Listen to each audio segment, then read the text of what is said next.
Imagine accidentally throwing away what would become a small fortune. Now imagine that small fortune is actually over 600 million pounds in Bitcoin. That's the situation facing James Howells, and today we're diving into the legal battle and fascinating questions surrounding his quest to dig up a lost hard drive from a landfill. Yeah, it's a story that really captures the imagination, a real-life treasure hunt with incredibly high stakes. And as we unpack the details, you'll see that it's more than just a lost and found case. It touches on everything, from the evolution of technology and digital ownership to environmental responsibility and the unpredictable world of cryptocurrency.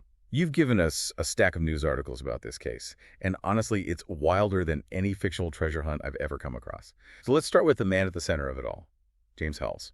Who is he and how did he end up in this predicament? Well, back in 2013, Bitcoin was still in its infancy. Most people hadn't even heard of it, let alone understood its potential.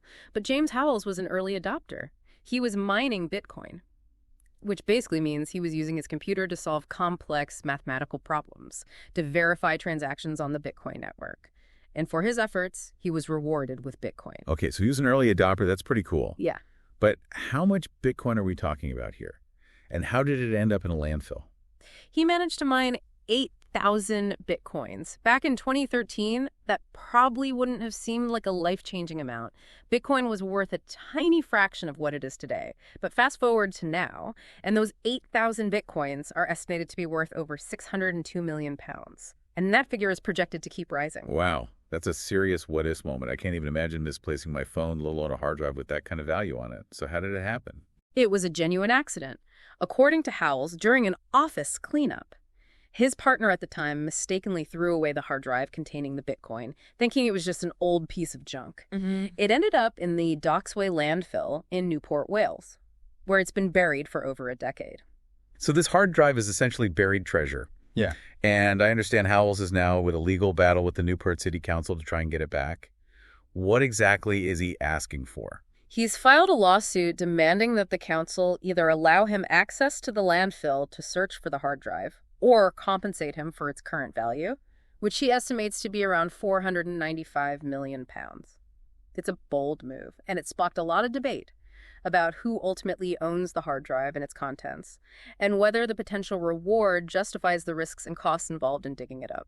I bet. This sounds like it's going to be a long and complicated legal battle.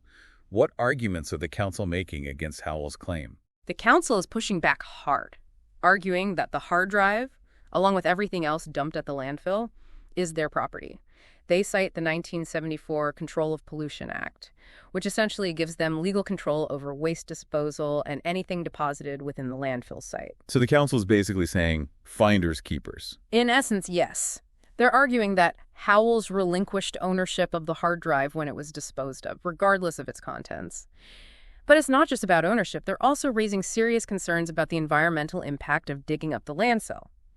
They argue that such an operation would be disruptive, costly, and could potentially release harmful substances into the environment. That makes sense. We're talking about digging up a massive landfill. There are bound to be environmental risks involved. What specific environmental concerns are they raising? They've highlighted the potential release of harmful substances, like arsenic, asbestos, and methane, all of which can pose risks to human health and the environment. The council's emphasizing that they are committed to adhering to strict environmental regulations and minimizing any potential harm.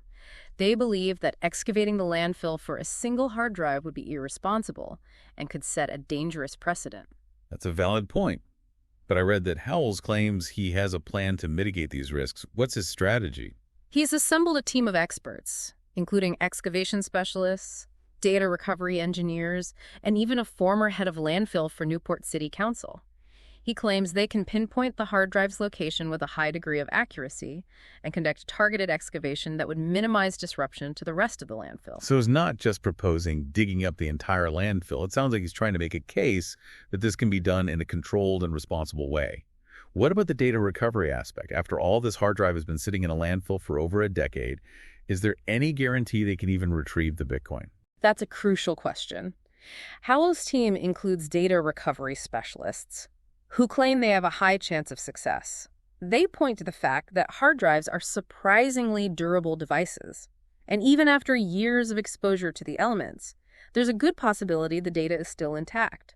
They've outlined a multi-step recovery process involving specialized equipment and techniques designed to extract data from damaged hard drives. It's amazing to think about the level of technological expertise involved in this. It's like something out of a science fiction movie. But going back to the environmental concerns, Howells also claims that his proposed dig could actually benefit the landfill. How does he justify that? He's arguing that the landfill is already in breach of environmental regulations, citing reports of elevated levels of harmful substances.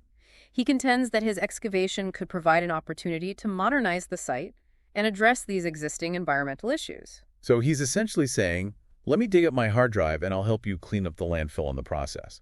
That's a bold strategy. It is, and it highlights a key point of contention in this case. The council argues that they are diligently following all applicable environmental regulations and that Howells' claims are unfounded. They see his offer to improve the landfill as a tactic to sway public opinion and pressure them into granting him access. It sounds like this case goes beyond a simple dispute over property rights. It's a clash between individual ambition, technological innovation, and the need to protect the environment. Exactly. And it forces us to grapple with some complex questions. If Howells can demonstrate that his excavation plan is viable and can be executed without causing significant environmental harm, should the council be obligated to grant him access, or does the council have the right to prioritize the potential environmental risks over Howells' claim to his lost property? It's a tough call. On the one hand, I understand Howells' desire to reclaim something that rightfully belongs to him, especially considering its immense value. But on the other hand, protecting the environment is crucial, and we can't just ignore the potential risks involved. It's a classic dilemma with no easy answers. And it raises the question of how we balance competing interests in a situation like this. How do we weigh individual property rights against the collective good of environmental protection? And who ultimately gets to decide? These are the questions the court will have to wrestle with. But beyond the legal aspects of this case, there's a whole other layer of complexity to consider. The implications for digital ownership in a world that's becoming increasingly reliant on intangible assets like Bitcoin. That's an important point. This case raises fundamental questions about what it means to own something in the digital age. We're used to thinking of ownership in terms of physical objects, things we can touch and hold. But what happens when the object is a string of code stored on a hard drive, and the value lies not in the physical object itself, but in the intangible data it contains? It's mind-boggling. And this case could set a precedent for how we address similar situations in the future. After all, lost or inaccessible digital assets are becoming increasingly common as we rely more and more on technology. Imagine all the people who have forgotten passwords to old email accounts or cryptocurrency wallets, or those who have lost access to digital files due to hardware failures or data breaches. The legal and ethical considerations surrounding the ownership and recovery of these assets are only going to become more complex and pressing as technology continues to evolve. This story is like a window into the future, where the lines between the physical and digital world are becoming increasingly blurred, and it's raising all sorts of questions about how our legal systems and societal norms will need to adapt to keep pace with these changes. It's a fascinating and challenging landscape, and this case is just one example of the kinds of dilemmas we'll be facing more and more as we venture further into this uncharted territory. It feels like we're on the edge of a whole new era when it comes to ownership and value. We've talked about the legal battles and the environmental concerns, but what really strikes me is the sheer scale of potential wealth involved here. We're talking about a hard drive that could be worth hundreds of millions, maybe even billions of pounds in the future. It's almost impossible to grasp. It is a staggering sum, and it highlights the incredible rise of Bitcoin and the volatile nature of cryptocurrency. In 2013, when Howells mined those 8,000 Bitcoins, they were worth a fraction of their current value. To put it in perspective, a single Bitcoin was trading for around 60 pounds then. Today, it's fluctuating around 25,000. That kind of exponential growth is unheard of in traditional investments. It's like winning the lottery, but on a whole other level. And it makes me wonder, how does someone even wrap their head around that kind of potential wealth? The emotional roller coaster alone must be intense, knowing that this fortune could be just out of reach, buried in a landfill. Imagine the what-ifs running through Howells' mind, the possibilities, the regrets, the sheer weight of knowing that a simple mistake could cost him a life-changing amount of money. It's a powerful reminder that in the world of cryptocurrency, fortunes can be made and lost in the blink of an eye. It's a high-stakes game, that's for sure. And it makes you think about the broader implications for society as a whole. If digital assets like Bitcoin continue to rise in value and become more mainstream? How do we ensure they are managed responsibly? What kind of safeguards do we need to put in place to prevent loss, theft, or mismanagement? Those are crucial questions. As we transition to a more digital economy, we need to develop robust systems for managing and protecting these assets. Think about it. We already have regulations and infrastructure in place for traditional banking and finance. We need to adapt and create similar frameworks for the world of cryptocurrency, ensuring security, transparency, and accountability. It's like we're building the plane as we're flying it. Yep. There's so much innovation happening in the cryptocurrency space, but the rules and regulations are still catching up. This case really highlights the challenges and opportunities that come with this rapid evolution of technology. It's a balancing act.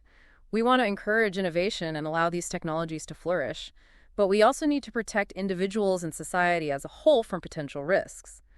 This case, with its mix of legal, ethical, and environmental considerations, is a microcosm of the larger challenges we face as we navigate this uncharted territory. It's a story that keeps unfolding with every new development, and it leaves us with some important takeaways to ponder. First, the need for clear legal frameworks surrounding digital assets is becoming more and more urgent. This case could set a precedent for how we define ownership and responsibility in the digital age. And second, we need to think carefully about the environmental impact of our increasing reliance on technology, whether it's mining cryptocurrency, storing vast amounts of data, or even just disposing of old electronics. Our digital footprint has real-world consequences. So what does this all mean for you? As we become more reliant on digital assets and technologies, it's crucial to stay informed about the potential risks and rewards. It's a complex landscape, but it's also full of possibilities. This case, while unique in its circumstances, is a powerful reminder that the choices we make in both the physical and digital realms have far-reaching consequences. It's a call to action for all of us to engage in these important conversations and help shape a future where technology serves humanity in a sustainable and equitable way. And that brings our deep dive into the fascinating case of James Howells and his quest for buried Bitcoin to a close. It's a story that highlights the intersection of technology, finance, and the environment. And it leaves us with a lot to think about as we navigate the evolving landscape of the digital age. Thanks for joining us, and be sure to tune in next time as we delve into another intriguing topic that's shaping our world and